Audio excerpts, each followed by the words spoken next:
here to talk about variance in international justice today. A little bit of background on me. I'm a senior at Purdue University Kelley Med. I'm a major in political science, minor in history, so I believe it's really important to look at things not only from a current events perspective, but to also look at the historical context, because nothing exists in a vacuum. So a lot of what I have to include to speak about today is qualitative research with a few case studies. The reason why I chose this is because I sat as president of the ICJ simulation at the American Model United Nations 2 years ago, and it was just fascinating for me.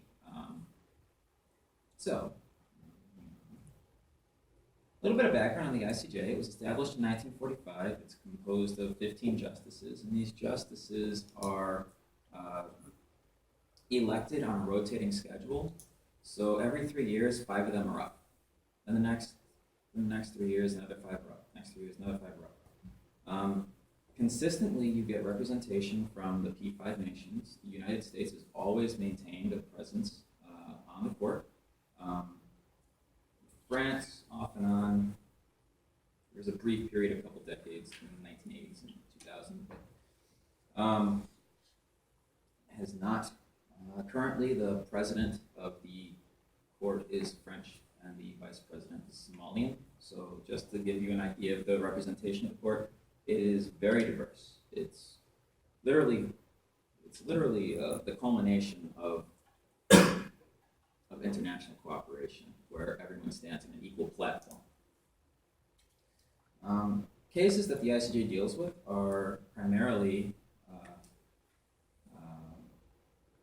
concerns that are brought before them regarding states.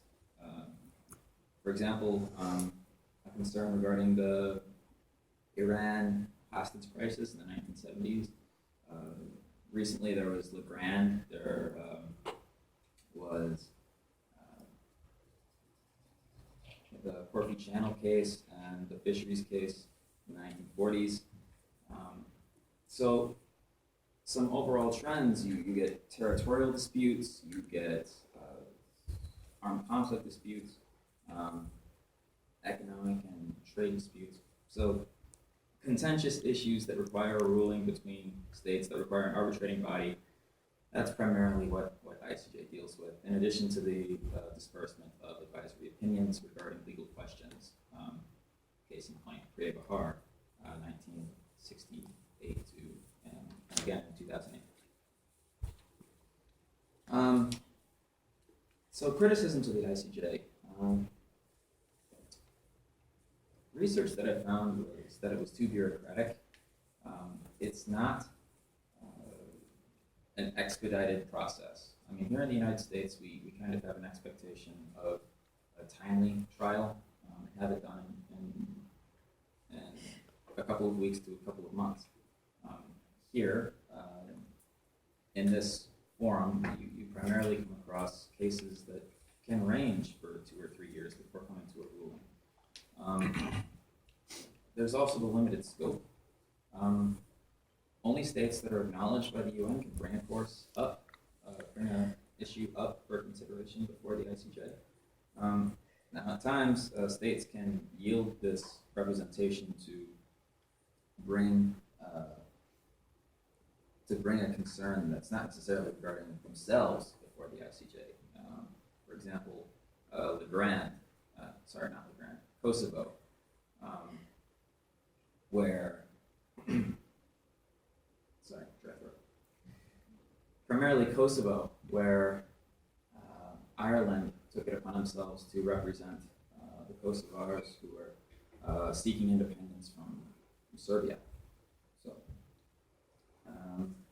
it's ineffective is another argument that could be made against the ICJ. The ICJ has the authority to proffer rulings regarding contentious issues if its jurisdiction is recognized by the state that it's addressing, and if it's not just blatantly voted down in the Security Council, as in the case of Nicaragua in the 1980s. America vetoed that. And there's a conflict of interest that is inherent within the Security Council because, bearing in mind some of the contentious issues that are brought up in ICJ have to do with states from which the judges hail. One dissenting opinion from the Nicaragua case in 1986 was an American judge. So, I mean, this is evidence of failure on the part of the ICJ. It doesn't achieve what it sets out to do in terms of resolving disputes. And I'm here to try and persuade you otherwise. I would say that it, by and large, does attempt to succeed, and that in many, many cases it does. So successors of the ICJ. The ICJ does act within the UN Charter. I mean, it doesn't overstep its bounds. It does address the issues that are brought forward from the parties that it is beholden to. So it hears the concerns of the USA. It hears the concerns of Iran and Korea and Ukraine. It's a source of guidance because a key component of ICJ is to proffer advisory opinions. It does not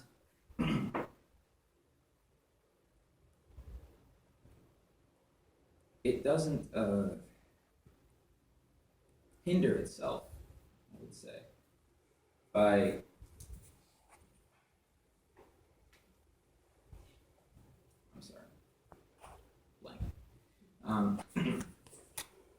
it doesn't hinder itself by deviating from its responsibilities to offer rulings on contentious issues, and if it needs enforcement, forward those to the Security Council. And on top of that, its advisory opinions are exactly in the name, it's advice. So by judging on the expectations of the ICJ, just the rough, strict constructionalist view of what is lined out for ICJ in the Charter, it does achieve what it needs to do. And it enables the action because it legitimizes the concerns that are brought forward by complaining parties. So I would say that it's a success, perhaps indirectly, but perhaps its perceived failures are not necessarily the result of inaction or failure on the court's part, but more of a failure on behalf of the population at large to understand where the scope of the ICJ begins and ends. So, I mean, a couple of cases that I wanted to line out for examples here. The maritime border dispute between USA and Canada.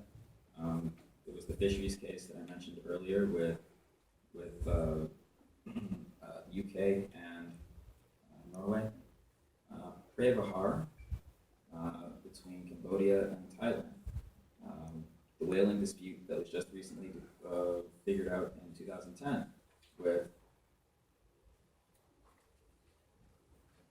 with Japan and Australia. So, all of these rulings that were offered in these cases with Prevahar and fisheries, maritime border, and whaling, these were all rulings that were followed and resulted in a peaceful resolution.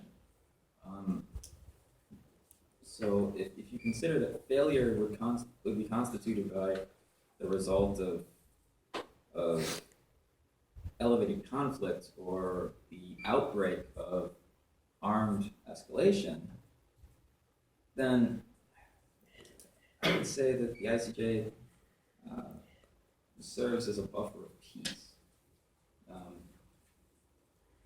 So, in conclusion, what I want you all to walk away from here with this is that the ICJ is an important part of the UN. It's the judicial body of the United Nations. I mean, it hears the cases of 193 states, each of them with hundreds of thousands, millions, hundreds of millions, and in a couple of cases, billions, members of their society. So the rulings that the ICJ deals with have large ramifications, and that sometimes it takes a little bit of digging into before you can fully appreciate the robust nature of the ICJ's rulings. So, thank you. I yield the